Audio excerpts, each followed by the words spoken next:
الرسول بما أنزل إليه من ربه والمؤمنون. السلام عليكم ورحمة الله وبركاته.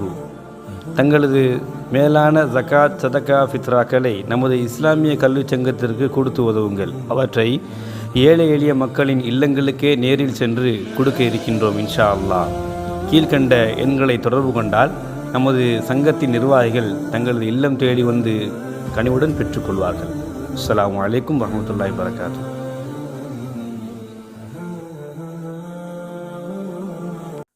அஸ்ஸலாமு அலைக்கும் வரஹ்மத்துல்லாஹி வபரகாத்துஹு.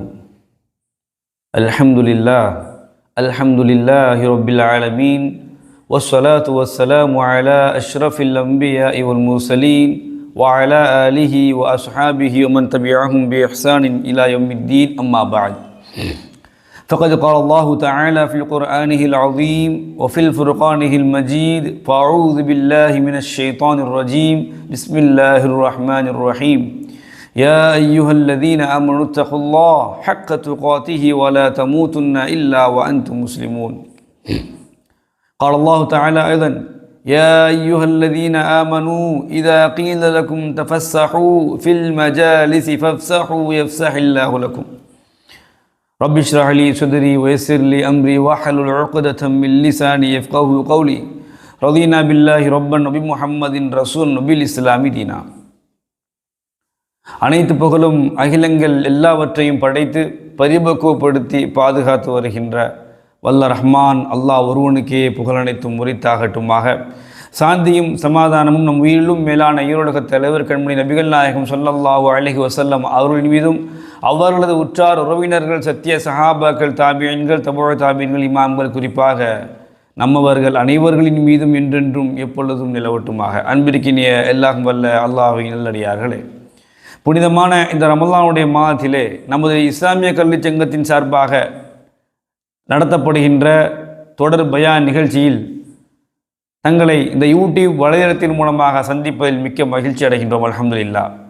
அன்பிற்கினிய எல்லாம் வல்ல அல்லாஹ் நல்லடியார்களே, இந்த இஸ்லாமிய கல்விச் சங்கத்தின் சார்பாக நடத்தப்படுகின்ற தொடர் பயான் நிகழ்ச்சியிலே நாம் இந்த வருடம் எடுத்துக்கொண்ட தலைப்பு முன்னொரு காலத்தில் என்னும் பொது தலைப்பிலே 14வது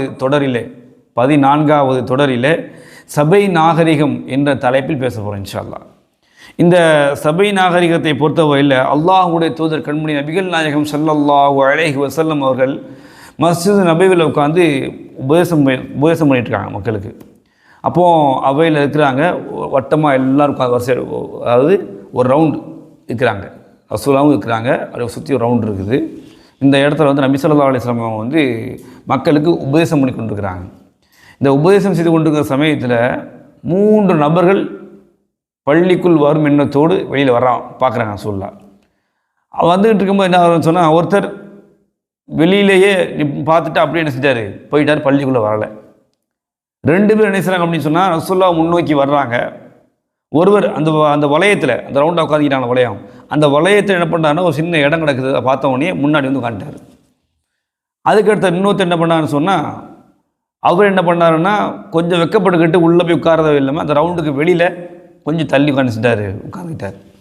ரசூலுல்லாஹ் கவனிச்சுக்கிட்டு என்ன பண்ணுறாங்கன்னா தொடர்ந்து பயான் போய் கொண்டிருக்க ரசூலுல்லாஹ் உரை நிகழ்த்திட்டாங்க, மக்களுக்கு உபதேசம் பண்ணிக்கிறாங்க. இப்படி பண்ணி கொண்டிருக்கக்கூடிய சமயத்தில் நபி ஸல்லல்லாஹு அலைஹி வஸல்லம் என்ன சொன்னாங்கன்னா, பேசி முடித்ததுக்கு பிறகு இந்த 3 பேரை பற்றி உங்களுக்கு நான் சொல்லட்டுமா அப்படி கேட்குறாங்க. ஒரு படிப்பினையான விஷயம், வேற ஒன்றும் இல்லை. அப்போ சஹாபாக்கள் அதை எதிர்பார்க்குறாங்க. நபி ஸல்லல்லாஹு அலைஹி வஸல்லம் சொல்லட்டுமான்னு கேட்டுட்டு அவங்களும் என்ன பண்ணுறாங்க அப்படின்னு சொல்கிறாங்க. அந்த 3 பற்றி 3 பேரும் வந்தாங்க.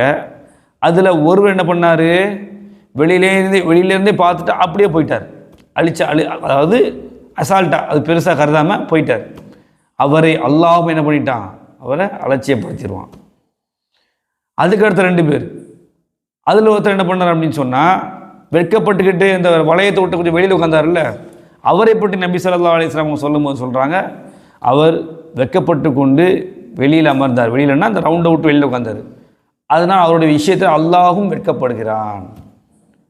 இன்னொருவர் 3 பேரில் இறுதியான ஒருவர் யார், அந்த வளையத்துக்குள்ளே சின்ன இடம் இருக்குதுன்னு சொல்லிட்டு வந்து உட்கார்ந்தார்ல அவர், அந்த மனிதர் என்ன பண்ணுறார் அப்படின்னு சொன்னால் வந்து உட்கார்ந்து ரசூலுல்லாஹ் பார்த்துட்டு அவங்களும் சொன்னாங்க, இவர் ஆர்வத்தோடு இந்த இடத்தில் வந்து அமர்ந்து கொண்டார், விரைவு காட்டினார், அல்லாஹும் அவரை அரவணைத்து கொண்டார்.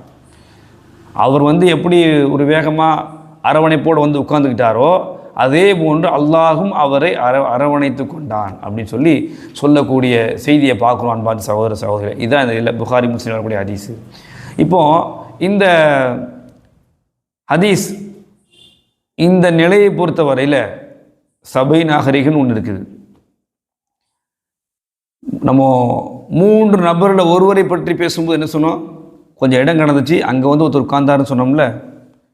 இதை சொல்லும்போது நம்ம இன்னொரு விஷயத்தையும் இந்த இடத்துல தெளிவுபடுத்த வேண்டிய கடமை இருக்குது. என்ன அப்படின்னு சொன்னால், இந்த ஜும்மாவுடைய ஹதீஸ்லாம் நம்ம படிச்சிருப்போம்ல, சஃபில் வந்து உட்காரும்போது முந்தி வந்து உட்கார நன்மை அடைக்குது எல்லாம் படிச்சிருப்போம்ல.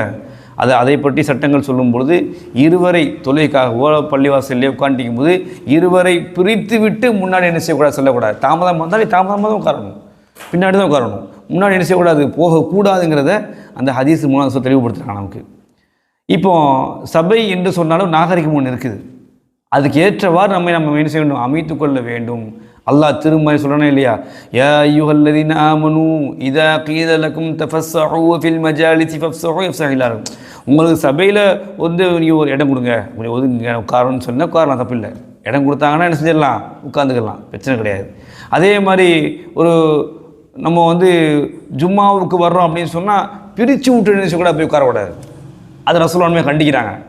அதே மாதிரி நிறைய காணொலியெல்லாம் பார்த்துருப்பீங்க. இந்த 2 அரபிகள் கூட ஒரு தமாசா அதை எடுத்துருப்பாங்க, பார்த்தீங்களா இல்லையா? 2 அரபிகள் உட்காந்துப்பாங்க, பிரித்து விட்டு ஓதம் தள்ளி விட்டு போய்கிட்டே இருப்பான்.